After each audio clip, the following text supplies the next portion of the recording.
मंत्री ने राष्ट्र को समर्पित किया। और काकरापार परमाणु ऊर्जा संयंत्र जो है वो गुजरात के सूरत शहर से 80 किलोमीटर दूर ताप्ती नदी के किनारे स्थित है। और हम आपको ये जानकारी दे दें कि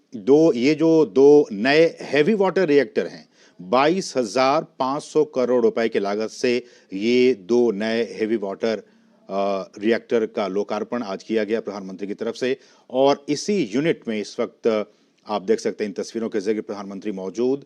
और ये जो काकरापार रिएक्टर है, इसमें यूनिट 1 और यूनिट 2 दो यूनिट, और इनमें से अभी जो प्रत्येक की क्षमता वो लगभग 220 मेगावाट की है। लेकिन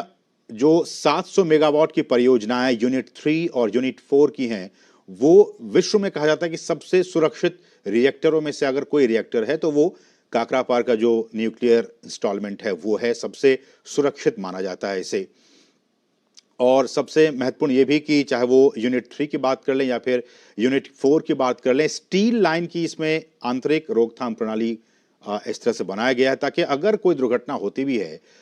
तो किसी भी रेडियो एक्टिव एलिमेंट्स और जो रेज निकलते हैं उसको उत्सर्जित होने से रोकने का काम करता है। तो इसकी व्यवस्था भी इस रिएक्टर में है।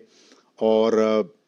हम आपको अगर बता दें कि ये सिविल न्यूक्लियर के लिए और इस दिशा में बहुत ही महत्वपूर्ण आज का दिन,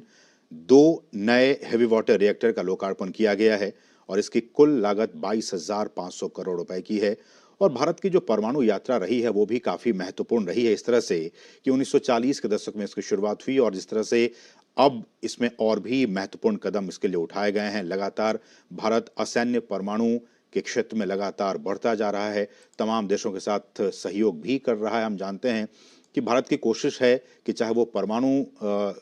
ऊर्जा की बात हो या फिर जो गैर परंपरागत जो ऊर्जा की बात है, इसमें किस तरह से भारत अपने आप को आगे बढ़ाए, ताकि प्रधानमंत्री का जो एक सपना है कि 2070 तक हम कार्बन न्यूट्रल देश के तौर पर खुद को स्थापित करें, उस दिशा में आज का दिन काफी महत्वपूर्ण। और थोड़ी सी तकनीकी जानकारी आपको ये दे दें कि जब हम कहते हैं कि हैवी वाटर रिएक्टर, इसका मतलब ये कि ये एक परमाणु ऊर्जा रिएक्टर होता है जो कि आमतौर पर उसमें जो ईंधन यूज किए जाते हैं, हम जानते हैं कि यूरेनियम का प्रयोग होता है, थोरियम का प्रयोग होता है, ये आमतौर पर इसके ईंधन होते हैं। तो अपने इस ईंधन के रूप में जो जो असंवर्धित जो प्राकृतिक यूरेनियम है उसका उपयोग किया जाता है इस तरह के जो हैवी वाटर रिएक्टर्स होते हैं। और इसका जो शीतलक होता है और जो मॉडरेटर होता है उसमें भारी पानी मतलब थोड़ी सी टेक्निकल लैंग्वेज ये कि ड्यूटेरियम ऑक्साइड, भारी पानी एक केमिकल ड्यूटेरियम ऑक्साइड का इसमें प्रयोग किया जाता है। और ये जो ड्यूटेरियम ऑक्साइड है, भारी जल, ये एक कूलेंट के तौर पर शीतलक के दबाव में रखा जाता है और जिससे कि बिना उबाले एक बहुत ही उच्च तापमान तक इसे गर्म किया जा सकता है। जैसा कि एक अगर हम कहें कि जो सामान्य दबाव वाले जो जो जल रिएक्टर होते हैं उसमें वैसा ही होता है, जबकि भारी पानी सामान्य जो हल्के पानी की तुलना में काफी अधिक महंगा होता है। और हम सभी ने पढ़ा होगा इलेक्ट्रॉन, प्रोटॉन और न्यूट्रॉन के बारे में अपने स्कूली शिक्षा के दौरान। तो ये न्यूट्रॉन की जो वहां स्थिति होती है उसको काफी बढ़ा देता है,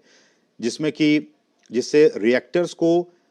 ईंधन के संवर्धन की सुविधाओं के बिना भी संचालित करने की आपको एक अनुमति मिल जाती है, सहूलियत हो जाती है। तो ये कुछ तकनीकी बातें, और इसी लिहाज से आप देख सकते हैं कि चाहे वो हैवी वाटर रिएक्टर की बात हो या फिर इससे पहले की जो स्थिति थी, इन दोनों ही स्थितियों में बहुत ही महत्वपूर्ण परमाणु ऊर्जा के जनरेशन के लिए, उसके उत्पादन के लिए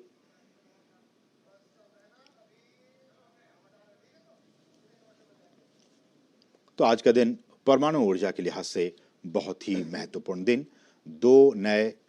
हैवी वाटर